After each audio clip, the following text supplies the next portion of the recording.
Եթերում ABC Newsroom-ն է, ես Աննա Սարգսյանն եմ, բարի երեկո հարգելի հետևորդներ, կարևոր լուրերը նախ համառոտ։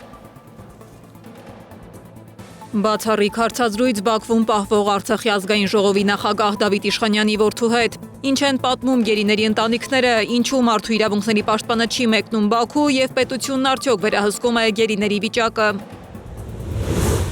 Սամվել Կարապետյանը կարողանալու է արդյոք հավասարակշռված հարաբերություններ կառուցել ոչ միայն Ռուսաստանի, այլև Եվրամիության եւ Չինաստանի հետ եւ ինչ տեսլական ունի հայ-թուրքական հարաբերությունների վերաբերյալ։ Նոր սկանդալ Ռուզաննա Երեմյանի անվան շուրջ Կոջոյանի դպրոցի տնօրենը սեռական բնույթի բամբասանքներ է տարածել աշակերտի մասին։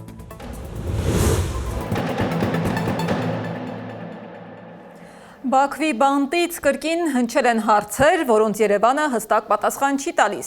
Արցախի նախկին պետնախարար Ռուբեն Վարդանյանը, որը շարունակում է մնալ ադրբեջանական գերության մեջ, ընտանիքի միջոցով հայտարարություն է փոխանցել Հայաստանի իշխանությանը, պահանջելով բացատրել, թե իրականում ով է պատասխանատու Բաքվում պահվող հայ գերիների համար։ Վարդանյանի հայտարարության պատճառը Հայաստանի մարդու իրավունքների պաշտպան Անահիտ Մանասյանի արձագանքն էր։ Վերջինս նշել էր, որ Ադրբեջանի բանտերում պահվող հայերի հարցը իր լիազորությունների շրջանակում չէ։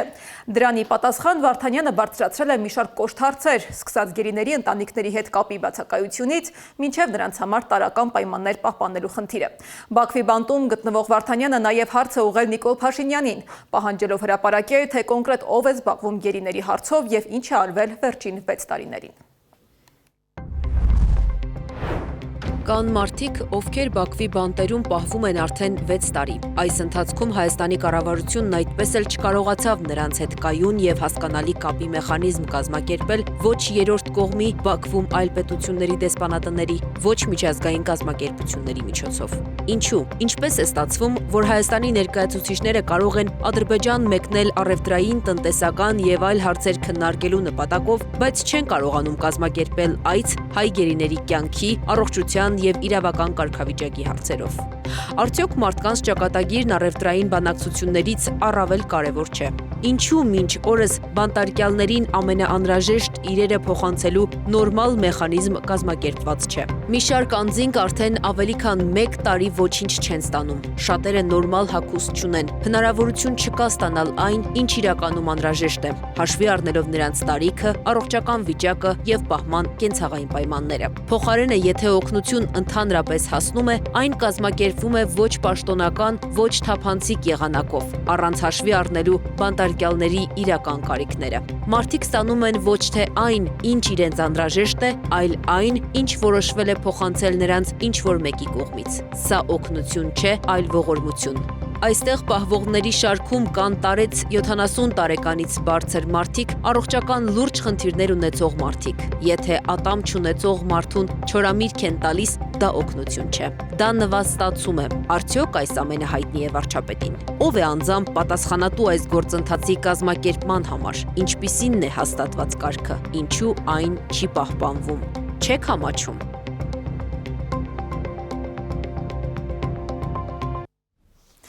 Երեկ էլ Արցախի խորհրդարանի նախագահ Դավիթ Իշխանյանն էր Բաքվի բանտից դիմել Հայաստանի մարդու իրավունքների պաշտպանին։ Հերթական ծանր ուղերձը։ Իշխանյանը շեշտել է, որ այս դատը միայն 15 հոգու դեմ չէ, այն հայ ժողովրդի եւ հայոց պետականության դեմ է հստակ նպատակներով եւ հեռահար ռազմավարությամբ։ Ի դեպ, բացառիկ հարցազրույց են ունեցել Դավիթ Իշխանյանի որդու հետ։ Իշխանյանն ասում է, որ գերության ընթացքում իրենց ընտանիքն ընդամենը 1 անգամ է հանդիպել Հայաստանի մարդու իրավունքների պաշտպանին։ Ոչ միայն Ռուբեն Վարդանյանի ընտանիքն է պատրաստակամություն հայտնել, այլ նաև մենք, բոլոր գերիների ընտանիքները, պատրաստակամություն ենք հայտնել գնալու։ Այժմ համապատասխան մարմինների հետ քննարկում ենք այդ թեման։ Հարցազրույցի մանրամասները կարող եք գտնել մեր YouTube-ի ալիքում, իսկ այս թեմային առաջիկայում մենք անդրադառնալու ենք բոլոր տեսանկյուններից, այդ թվում հնարավոր ծուղակի, որը կարող է հատուկ կազմակերպվում է Բաքուն, ուղղորդված ձայնագրություններով Հայաստանում օրակարգ փոխելու եւ քաղաքական խնդիր լուծելու նպատակով։ Իսկ ինչպես է Հայաստանի Հանրապետության արտաքին քաղաքականությունն ու օրինակ Թուրքիայի հետ հարաբերությունների կարգավորումը պատկերացնում ուժեղ Հայաստան կուսակցության առաջնորդ գործարար Սամվել Կարապետյանը։ Այսօր գործընկերներից հետ հյուրընկալվել էին Կարապետյանների տանը։ Հարցից իշխանության գալու դեպքում արդյոք գործող իշխանության հակառակ տրամաբանությամբ է գործելու Կարապետյանների թիմը, թե շարունակելու է նույն քաղաքականությունը, խաղաղություն, թեկուզ ցեղասպանության պահանջատիրությունից հրաժարվելու եւ Արարատի ու մի շարք ազգային սիմվոլների նշանակության նսեմացման գնով Սամվել Կարապետյանն այսպես պատասխանեց. Թուրքիայի հետ մենք ունենալու ենք նորմալ հարաբերություն, բայց Հայաստանի շահերից ելնելով, նույնիսկ Հայաստանի գյուղացիների եւ գյուղատնտեսության շահերից ելնելով, որովհետեւ ես շատ լավ հասկանում եմ, հենց բացեցինք սահմանները, մենք Հայաստանում գյուղատնտեսություն չենք ունենալու։ Դրա համար դա ինձ համար չի լինելու կյանքի խնդիր, մենք բոլորի հետ ունենալու ենք շատ լավ, նորմալ հարաբերություն, բայց ելնելով Հայաստանի եւ հայ ժողովրդի շահերից։ Իսկ Կարապետյանը, որին հասարակությունը համարում է պրոռուսական գործիչ, արդյոք կկարողանա հավասարակշռված հարաբերություններ կառուցել ոչ միայն Ռուսաստանի, այլև Արևմուտքի, Եվրամիության եւ Չինաստանի հետ։ Դիտենք։ Մեր գլխավոր նպատակը լինելու է կառուցել բոլոր այն երկրների հետ եւ կազմակերպությունների հետ, ինչից Հայաստանը եւ հայ ժողովուրդը կարող է օգուտ ունենալ։ Բացարձակ նշանակություն չունի երկրների անունները։ Նույնիսկ Մոզամբիկից, եթե մենք կարողանանք օգուտ ունենալ, մենք Մոզամբիկի հետ ունենալու ենք շատ լավ հարաբերություններ։ Իսկ ինչ վերաբերվում է եվրոպական երկրներին, ես միշտ իմ հայտարարություններում, եթե ուշադիր եք, եթե այդ երկրներում կան մեր սփյուռքի մարդիկ, մենք նույնիսկ պարտավոր ենք ամեն ինչ անել, ունենալ այդ երկրների հետ լավ հարաբերություն, որպեսզի այդ մարդիկ իրենք այդ երկրներում ապրեն բարեկեցության մեջ, որովհետև ես 30 ավել տարի ապրել եմ Սփյուռքում եւ միշտ զգացել եմ ինչքան կարեւոր է քո պետության ղեկավարի եւ ղեկավարության վարած քաղաքականությունը տվյալ երկրի հետ։ Ցանկացած սխալ պահելաձև պետության ղեկավարի կողմից դա անդրադառնում է Սփյուռքի վրա շատ թանկ, ինչը որ հիմա մենք տեսնում ենք, կատարվում է Ռուսաստանում։ Ինչ վերաբերվում է իմ ռուսամետությանը, իրոք ես Ռուսաստանին չեմ համարում մեծ թշնամի, համարում եմ բարեկամ երկիր, բայց ինձ համար գլխավորը Հայաստանը եւ հայ ժողովրդի շահերն են։ Մինչ ընդդիմադիր դաշտում փորձում են հասկանալ ինչ արտաքին քաղաքական ուղեգիծ կառաջարկեն իշխանափոխության դեպքում, Նիկոլ Փաշինյանը հերթական անգամ պարզաբանեց իր հարաբերությունները Մոսկվայի հետ։ Լրագրողների հետ ճեպազրույցում Փաշինյանը հայտարարեց, որ չի մասնակցելու մայիսի 9-ին Մոսկվայում անցկացվող միջոցառումների։ Ընդ որում, ըստ նրա, այդ որոշման մասին ինքը նախապես տեղեկացրել է Ռուսաստանի նախագահ Վլադիմիր Պուտինին դեռ ապրիլին Մոսկվայում կայացած հանդիպման ժամանակ։ Փաշինյանի այս հայտարարությունը հնչում է մի փուլում, երբ Երևան-Մոսկվա հարաբերությունները շարունակում են մնալ լարված, իսկ Հայաստանի արտաքին քաղաքական հավասարակշռության հարցը ներքաղաքական հիմնական քննարկումներից մեկը։ Իսկ Մոսկվայում Զելենսկիի երևանյան այցը շարունակում է բուռն արձագանք ստանալ։ Ռուսաստանը փաստացի արդեն բաց տեքստով դժգոհություն է հայտնում ոչ միայն այցից, այլև այն ընդունելությունից, որը ցուցաբերվեց Ուկրաինայի նախագահին Երևանում։ Ռուսաստանի Դաշնության արտգործնախարարության խոսնակ Մարիա Զախարովան հայտարարել է, թե Զելենսկին Երևան էր եկել դուրս գալու քաղաքական մոռացությունից եւ հերթական անգամ հակառուսական հայտարարություններ անելու համար։ Սակայն առավել ուշագրավը Զախարովայի մյուս ձևակերպումն էր։ Ես անձամբ կարծում եմ, որ հրաշալի է, որ Զելենսկին այս օրերին այցելեց Երևան։ Թող Հայաստանի քաղաքացիները տեսնեն, թե ով է Բրյուսելի համար իրենց հաջող քաղաքականության խորհրդանիշը։ Զելենսկիի այցը Երևան հայ քաղաքացիներին ցույց տվեց այն ապագան, որը նրանց համար պատրաստել է Եվրամիությունը։ Մոսկվայում նաև չեն թաքցնում դժգոհությունը, որ Հայաստանը, որը Ռուսաստանում երկար տարիներ ներկայացվել է որպես եղբայրական երկիր, դարձել է հարթակ Զելենսկիի այցի համար։ Իսկ Երևանի խորհրդարանում հերթական նիստներ։ Հայաստան խմբակցության պատգամավոր Գառնիկ Դանիելյանը պատասխանել է իշխանական պատգամավորների մեղադրանքներին ընդդիմության իբր պատերազմ հրահրելու մասին։ Նա անդրադարձել է նաև օկուպացված Արցախում հայկական եկեղեցիների նկատմամբ վանդալիզմին։ Ամեն անգամ գալով ստեղ ասում եք, գիտեք ինչ կա, դուք մեր երեխաներին տանում եք, կոտորում եք, սպանում եք, այդ ում եք ասում, այս մեր շարքերում նստած Պետրոս Մեղրյան, Շահեն Մեղրյանի եղբայրը, Արցախի հերոս, Պետրոս Մեղրյանն եք ասում, Ասպրամ Կրպեյանին եք ասում, որ Թաթուլ Կրպեյանը նռնակը պայթեցրել է, Իրանա պայթեցրել է, ոչ թե ուրիշի երեխային է պայթեցրել, Իրան պայթեցրել է հայրենիքը պահելու համար։ Գեգամ Մանուկյանին եք ասում, որի որդին երկու պատերազմների մասնակից է, քարորյայի եւ 44-օրյա պատերազմների մասնակից է, կամավոր գնացել է, որի եղբայրը Բաքվի բանտերում է, իսկ դուք շնորհակալություն եք հայտնում Ալիևին։ Շնորհակալություն եք հայտնում Ալիևին, ինչի համար եք շնորհակալություն հայտնում Ալիևին։ Սերան Օհանյան, Արցախի հերոս։ Այսինքն, բարոյականության պետք է մի քիչ նշույլներ էր ինձ մոտ, թե չէ, թե սա գծերն արդեն հատել պրծել եք արդեն շատ վաղուց։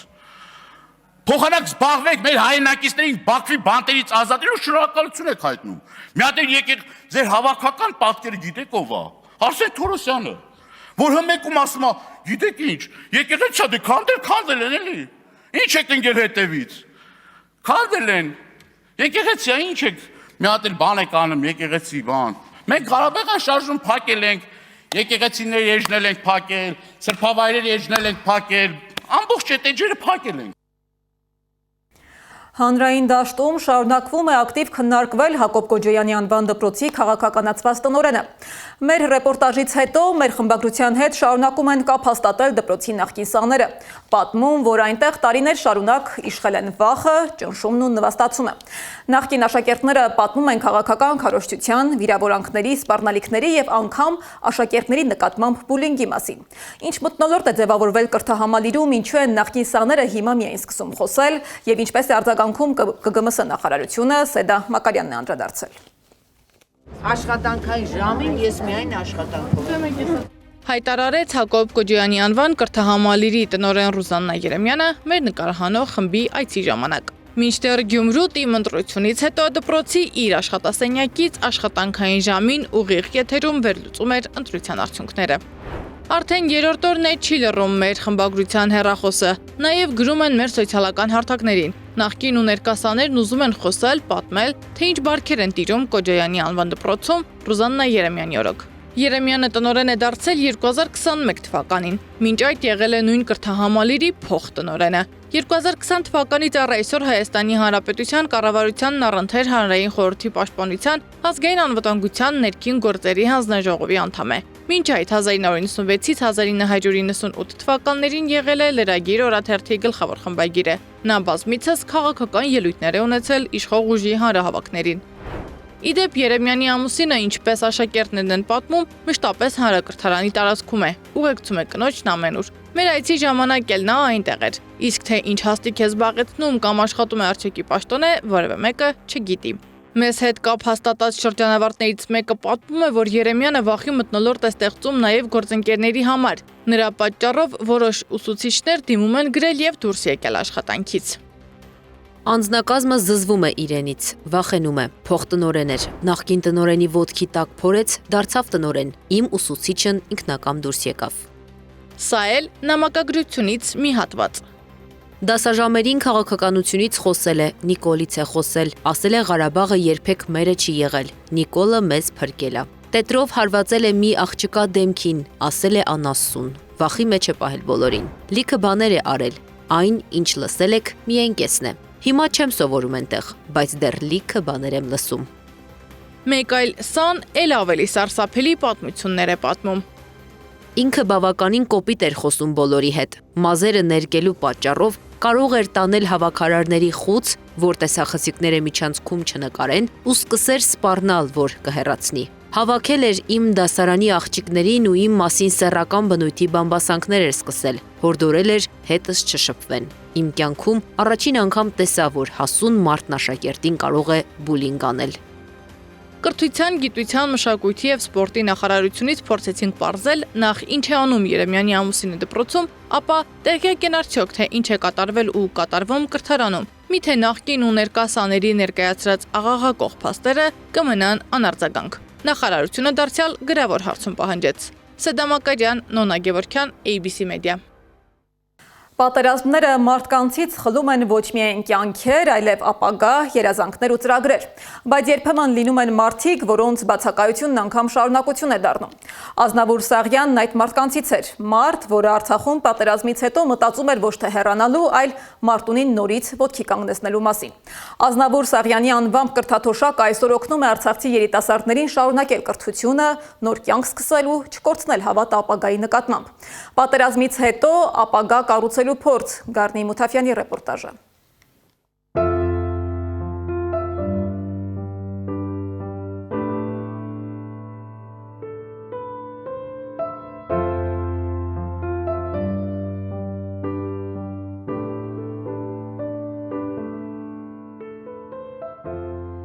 Զուսպ, լուռ ու մտածկոտ աչքերով եւ անսահման հայրենասեր։ Ազնավուր Սաղյանին բոլորը հենց այսպիսին են հիշում։ Ասում են, Երանի Արցախի ամեն մի համայնք իր Ազնավուրն ունենար։ 2020-ի 44-օրյա պատերազմից հետո կյանքը բաժանվել էր մինչևի ու հետոյի։ Թեպետ մարտի դաշտում ընկերների կորստի ցավն ու տխրությունը դաջված էր աչքերում, բայց ամուր էր։ Գերնպատակը պատերազմից հետո հարազատ Մարտունին ոտքի կանգնեցնելն էր։ Ինքը այդ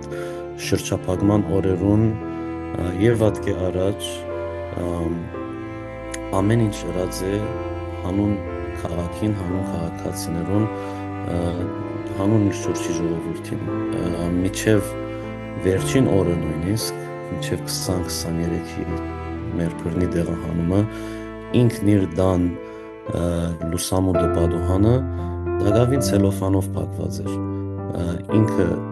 չէր եղած ադոնցմե, որ վերագառուցման շինարարական աշխատանքներ կսկսին քաղաքի մեջ եւ առաջինը իր դունը շինե սարքե, ինքը թողած էր իր դունը վերջին, որովհետեւ ուզեր վստահել, որ բոլորին հասած է եւ բոլորին օգնած է նախքան ինքը օգտվի։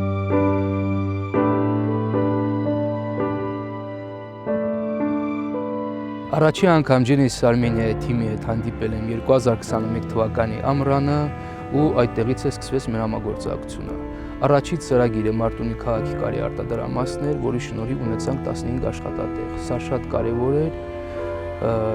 Արցախցու համար, որպեսզի արցախցին ապրի Արցախում, աշխատի ու գնալու մասին միտք չունենա։ 2022-ի նոյեմբերն էր, Արցախում էինք։ Չգիտենք, որ մեկ շաբաթ անց Արցախ տանող ճանապարհը փակվելու է, իսկ 2023-ին լինելու է պատերազմ անդառնալի կորուստներով։ Ազնավուրը մինչև վերջին շունչը կռվեց, պայքարեց ու սեփական մարմնով փակեց թշնամու ճանապարհը։ Ինքը ուղղակի գեցուցեր է ցեղասպան ազերին մեր քաղաքը մտնել են եւ սեպտեմբեր 20-ի առավոտը, երբ որ պատերազմը թեր կընթանար, մեր ընտանիքը Մարինեն ունեցավ մեր ընտանիքի երկրորդ ծավալը հիվանդանոցի պատվալում, ստորերգյա հարկում։ Ես իրեն իմ կյանքս պարտական եմ եւ կուզեմ ամեն ինչ անել, որ իր անունը վառ մնա։ Այսօր Ազնավուրը չկա ֆիզիկապես, բայց Ազնավուր Սաղյան անունը ապրում է։ Լորիկ մարդասիրական հիմնադրամն ստեղծել է Ազնավուր Սաղյան անունով կրթաթոշակ, որն Արցախից տեղահանված երիտասարդներին հնարավորություն է տալիս շարունակել կրթությունը։ Գինս Մարինեն մեկ հատ մանկական գիրք գրեց Մարալն ու հայրիկը Արցախում, որ մեր Մարտունու մեջ տեղի ունեցած պատմության մասին էր։ Գիրքն նվիրված է մեր Մարտունի քաղաքին եւ քաղաքապետ Ազնավուր Սաղյանին եւ ուզեցինք այդ գիրքեն հասույթեն մեկ հատ նոր բան սկսեցնել, մտածեցինք կրթաթոշակը սկսեցնել փայլուն ուսանողներու համար, Արցախ են, մեր շրջան են։ Հիմնադրամը ստեղծվել է ոչ միայն հիշողությունը պահպանելու, այլև այն շարունակելու համար։ Այստեղ վստահ են մարդու անունը կենդանի է այնքան ժամանակ, քանի դեռ նրա գաղափարն ու արժեքները շարունակում են գործել։ Առաջին անգամ 150-ը ավելի թիմում ստացանք, աս երկրորդ փուլինալ 100-ն ավելի թիմում ստացանք։ Դժբախտաբար չենք կրծած բոլորին հասնել, մեր միջոցներն շատ ավելի նույնիսկ ծախսած ենք մենք այս ծրագրին համար, հատուկ այս ծրագրին համար մեր հավաքածին գրքնագին ծախսած ենք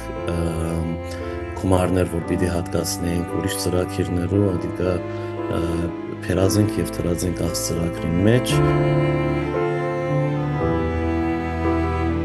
Ալյոնան ծնվել է Արցախում, ապրել է Ստեփանակերտում։ Տեղահանությունից հետո հաստատվել Արմավիրում, սովորում է ամերիկյան համալսարանի անգլերեն եւ հաղորդակցություն բաժնում։ Ազնավուրին ճանաչում էր դեռևս Արցախից, գիտեր հերոսի անցած ուղին ու համբավը։ Ալյոնան պնդում է, այստեղ ամենակարևորը միայն ֆինանսական աջակցությունը չէ։ Շատերի համար սա նաեւ հոգեբանական աջակցություն է եւ պարտավորություն։ Զգում ես պարտավորված իսկապես սովորել ու իսկապես այդ տրված գումարը նամանավանդ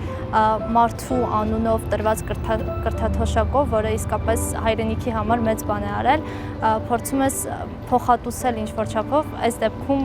իմ կողմից դա կարող էր արվել կրթական տեսանկյունից։ Ցավն ու կորուստը մոռանալ, համակերպվել հնարավոր չէ, բայց տեղում դոփելն ու այդ ամենով ապրելն էլ հարցի լուծում չէ, համոզված է արցախցի Էլենը։ Նա ապագա ճարտարագետ է, Ազնավուր Սաղյանի մասին խոսում է որպես հայրենասեր արցախցու, որն ուներ ծրագրեր, նպատակներ ու ապագայի վերաբերյալ սեփական պատկերացումները։ Էլենի համար այսօր կրթությունը դարձել է միջոց ոտքի կանգնելու եւ առաջ շարժվելու համար։ Դեռ լիքը տարիներ ուղղակի սովորելու եմ ու պլանավորում եմ շարունակել ուսուցումը